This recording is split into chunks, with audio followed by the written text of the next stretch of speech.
ఇప్పుడు సినిమాల విషయానికి వద్దాం. 2026 సంక్రాంతికి పెద్ద హీరోల సినిమాలున్నాయి. 3 చిన్న సినిమాలు రిలీజ్ అవుతున్నాయి. ఉగాది లోపల ఓటీటీలో వస్తాయి.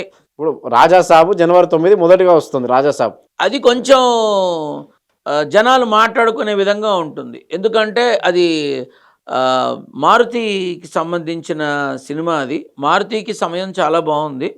సో ఎప్పుడు అంటే ఒకలాగా చూసిన వాళ్ళకి కొంత విభిన్నంగా ఆ సినిమా ఉండబోతోంది.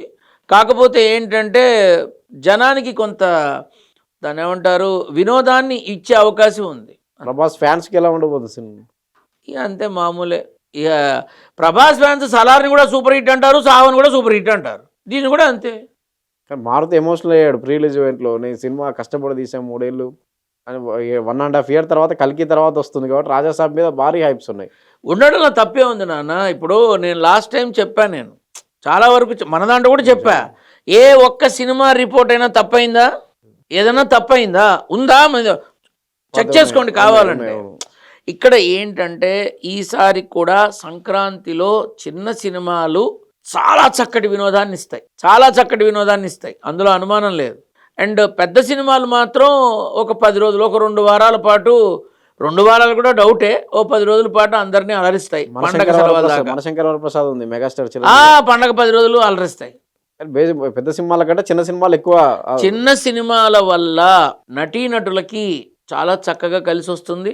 నటీనటులకి 4 డబ్బులు వస్తాయి. నటీనటులకి పూర్తి స్థాయి పని దొరుకుతుంది. పెద్ద సినిమాల వల్ల కొంత డిస్ట్రిబ్యూటర్లు ఇబ్బంది పడే అవకాశం ఉంది.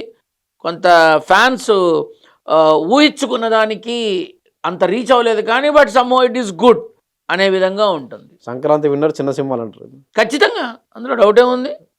చాలా సినిమాలు ఉన్నాయి. అనగనగా ఒక రాజు, నవీన్ పోలిశెట్టి, శర్వానంద్, నారి నారి నడమమురారి, ఇవన్నీ స్మాల్ ఫ్యామిలీ ఎంటర్టైన్మెంట్స్ అంతే. రవితేజ సినిమా వస్తుంది, భర్త మహాశివుల విజ్ఞప్తి. అది మొన్న వచ్చిన సినిమా లాంటిదే నాన్న, మొన్న వచ్చిన సినిమా లాంటిదే. అంటే జనం రవితేజ సినిమా అంటే ఇలా ఉంటుందని ముందే ఫిక్స్ అయ్యి వస్తున్నారు. సో అది యాజ్ ఇట్ ఈజ్ ఉంటుంది. ఓకే ఓకే, ఇంకా థ్రిల్ ఎక్కడ ఉంటుంది? ఒకప్పుడు తాను చేసిన సినిమాలు, ఇప్పుడు తాను చేస్తున్న సినిమాలు బేరీ చేసుకుంటున్నారు జనాలు. మొహం ముడతలుగా కనబడుతుంది, ఏజ్డ్గా కనబడుతున్నాడు, పబ్లిక్లోనే అంటున్నారు. నేను అంటాం కాదు, పబ్లిక్లోనే అంటున్నారు, కామెంట్స్లోనూ అంటున్నారు. అంటే ఎంత అబ్జర్వ్ చేస్తున్నారు వాళ్ళు. నేను చెప్పి చచ్చేదే ఉంది ఇందులో, అందరూ చూస్తారు కదా.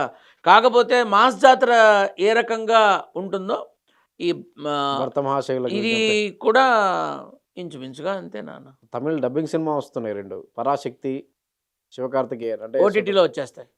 జననాయకన్ అని చెప్పి ఓటీటీలో వచ్చేస్తాయి ఇవన్నీ. విజయ్ చివరి సినిమా ఇది తమిళనాడు. ఓటీటీలో వచ్చేస్తాయి ఇవన్నీ, ఓటీటీలో వచ్చేస్తాయి. నువ్వు అన్నవన్నీ శివరాత్రి కల్లా చక్కగా కూర్చొని కాఫీ తాగుతూ ఇంట్లో ఓటీటీలో చూసుకోవచ్చు నువ్వు ఇవన్నీ. పండగ తర్వాత చూస్తావు నువ్వు చాలా కొత్త సినిమాలు.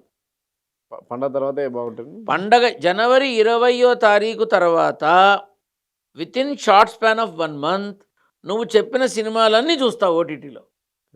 బయట ఉండవు, ఖచ్చితంగా ఉండవు.